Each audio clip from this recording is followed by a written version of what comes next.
Adaptations to exercise. Analysing different activity demands. The adaptation to exercise is dependent on several demands of the exercise. Firstly, the energy system that is used. For example, if a 100-meter sprinter was practicing long-distance runs and was hoping to improve their time for the sprint, this would not be as beneficial, as the body would have adapted to aerobic exercise and not anaerobic exercise. Therefore, it is important for athletes to be specific in their training plan on what they want to achieve to gain the best results. Different sports have different demands and place a varying level of stress on our energy systems, joints, cardiorespiratory capacity, and how energy is used. It is important to know this. Also, using the FIT principle, we can vary the levels of each frequency, intensity, time, and type of the exercise to place demands on the anaerobic or aerobic body system. If we were to lower the weight and increase the reps, for example, this would be lowering the intensity but increasing the length of time, thus suggesting it would be targeting the aerobic body system more and also the aerobic energy system. If this was done over a long period of time, the adaptations that would be seen would be an increase in muscular endurance and the aerobic system's efficiency. It is important to note that the game sports require both body systems and thus target both aerobic and anaerobic training, as there are moments in a football game, for example, when a player will have a burst of speed to run onto a pass, but then they may also have to jog after this if the ball is on the other side of the pitch. In this scenario, the adaptations over a couple of months will be an increase in aerobic capacity and anaerobic adaptations that will be talked about later in this assignment. Aerobic training. If a performer was aiming to improve or adapt their aerobic training over 4 to 5 months, it would be important to relate their training to the FIT principle. We know that to use the aerobic body and energy system, the exercise must be low intensity, high duration. So the frequency of training could increase depending on the intensity of the exercise. For aerobic exercise and looking for aerobic adaptations, it would be optimal to work at around 70% of their maximum heart rate at a medium to low intensity. For example, a professional marathon runner would run at a set speed for a long duration of time, and they know if they start to run too fast then they will fatigue too early, so during their training they are going to work at improving their speed, and they can do this by running a bit faster over a slightly shorter period of time, but then increasing the length of the run. This would place stress on the body and aerobic system and would lead to adaptations over a couple of months. Aerobic adaptations would come about if a performer does not work at a high 1 rep max. If an aerobic performer was hoping to increase their muscular endurance in the gym, but they worked at 90% of their 1 rep max, this would work a different component of fitness and the anaerobic energy and body system. Therefore, a performer should work at about 60 to 7% of their 1 rep max if they are aiming to gain improvements aerobically. So a performer in the gym would use a slightly lower weight for a bench press, for example 30 kilograms, but do 15 reps instead. A type of training that will be beneficial for aerobic training is continuous training.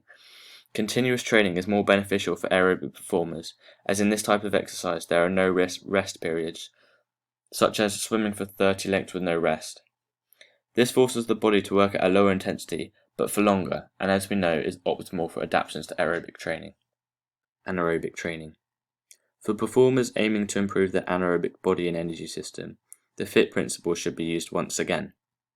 For specifically targeting the anaerobic systems, it's more beneficial to work at a higher intensity, but for a shorter period of time. For athletes such as Anthony Joshua, who is a boxer, it is important that his training is fairly frequent, but the intensity of his exercise should be very high in order to target anaerobic adaptations. He should be working at 90% of his maximum heart rate and about 90% of his 1 rep max, or higher. This ensures that the anaerobic energy system is in use, meaning the ATP-PC store is dominant. The type of exercise that is chosen to attempt to improve the anaerobic energy system is important. In the gym, for example, doing resistance training is a type of exercise that will improve the anaerobic system. However, this depends on what exercises are chosen, as well as the weight and reps. For example, a powerlifter aiming to improve the size of their muscles in the back so that they can deadlift more weight will not use 15 reps at a lower weight. It would be more optimal to use a heavier weight at 90% of their 1 rep max, so a deadlift of around 100 kilos or more depending on the person and the size, and they would do this for around 6 to 8 reps. This would be more beneficial, as well as 4 to 5 sets to improving and gaining adaptations. There are also different types of exercises, such as plyometric training, that aims to improve the power and thus uses anaerobic systems. Plyometric training involves maximally exerting force in shorter periods of time. An example of an exercise in plyometric training could be a box jump or explosive push-up. In sporting performance, different anaerobic events can lead to different adaptations that are made. For example, the main specific skill or anaerobic event I will be using in the anaerobic section is a shot put, whereby the performer is using a lot of force and thus a high intensity, as it is a throw over a short duration. The game sport I will use is a hockey match, whereby different skills like striking the ball with the stick or sprinting for a player, for example, will be using the anaerobic systems. There are many adaptations that can be brought about in anaerobic training for the Wingate test. Here you can see in figure 1 a Wingate test. In the graph you can see a control line which is represented by an arrow, and this is before any adaptations from anaerobic training. However, if a performer decides to use anaerobic training and they have been doing this for a couple of months, there will be visible changes in the power of the performer, and thus the graph will change if the Wingate test occurred again.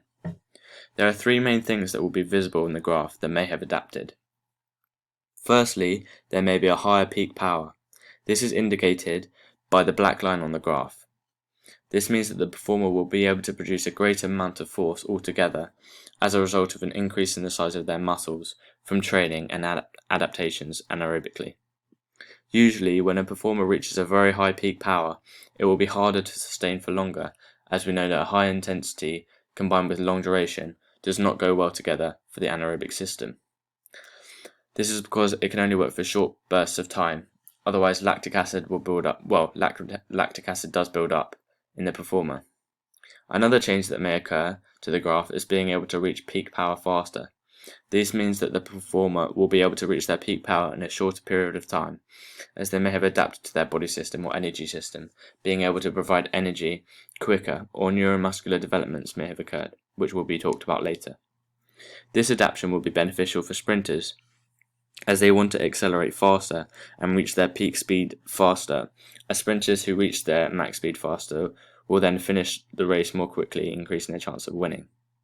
The final change in the graph may be that from a result of anaerobic training is being able to sustain power for longer. This means that the performer has a higher tolerance to fatigue and lactic acid, and therefore their leg muscles would be able to work at higher power levels for longer. This is more beneficial for performers who need to work for an extended period of time at higher powers, such as a 400-meter sprinter. As a 400-meter sprinter who can work for longer without their lactic acid kicking in will be able to get a better time. Anaerobic training can also benefit functional independence diseases or conditions. Another adaptation of anaerobic training is an increase in strength, which is important for as you get older, because functional independence disease and conditions can be inhibited or altered. Functional independence can change as a result of old age, as simple everyday tasks such as carrying shopping, walking upstairs, and moving heavy objects can be harder to do. However, if the person performs anaerobic training once or twice a week, or even more, this will help to increase their strength, and thus make it easier to carry out simple tasks, as they will have more functional independence. Diseases or conditions can also occur if a person does not have a moderate level of strength. Resistance training or weight training uses anaerobic energy systems that can help to increase the strength of bones, helping to decrease the chances of conditions such as osteoporosis, which can commonly occur in older people.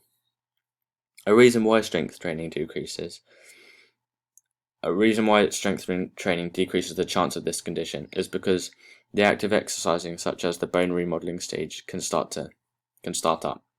This begins with osteoclasts destroying old bone, and this tissue then becomes reabsorbed into the body. The osteoblasts are activated by the osteoclasts, then the osteoblasts start to build bone by laying down new collagen where the osteoclasts destroy the bone. The osteoblasts will convert into osteocytes and make new bone. This will be talked about further in the skeletal part of the adaptations.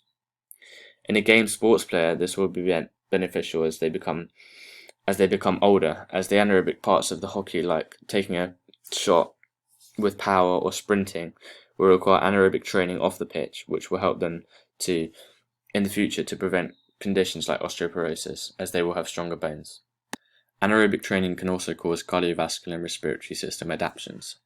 The cardiovascular system gains more benefits in aerobic training compared to anaerobic training. However, this does not mean that the cardiovascular system gains no benefits from anaerobic training. Firstly, during exercises in the gym, for example, when performers have to exert a lot of force trying to push or pull weights, this greatly increases the heart rate. Therefore, after a long period of time of training like this, adaptations to the CV system may be made. An example of an exercise which may exert a lot of force could be a bench press at a high 1 rep max of the performer, which will cause a higher heart rate. Firstly, resting heart rate may decrease for the performer. The reason for this is due to ventricular hypertrophy and the cardiac hypertrophy. If the muscles of the heart become stronger, this will mean that they can eject a greater volume of blood with less beats, meaning that it is not necessary to have a high heart rate. In the graph, for example, it shows the change in heart during a Wingate test. You can see that at rest, the resting heart rate before training and before adaptations is 76. However, after training, this could change to around 60 beats per minute, indicated by the red line. Much like the cardiovascular system, the respiratory system gains better adaptations from aerobic exercise. However, this does not mean there will be no adaptations during anaerobic exercise. The most effective type of session in anaerobic exercise to see improvements is a HIIT session, high intensity interval sessions, whereby the participant will work for 30 seconds at very high intensity using the anaerobic system, but then they may have a break of around 30 seconds after.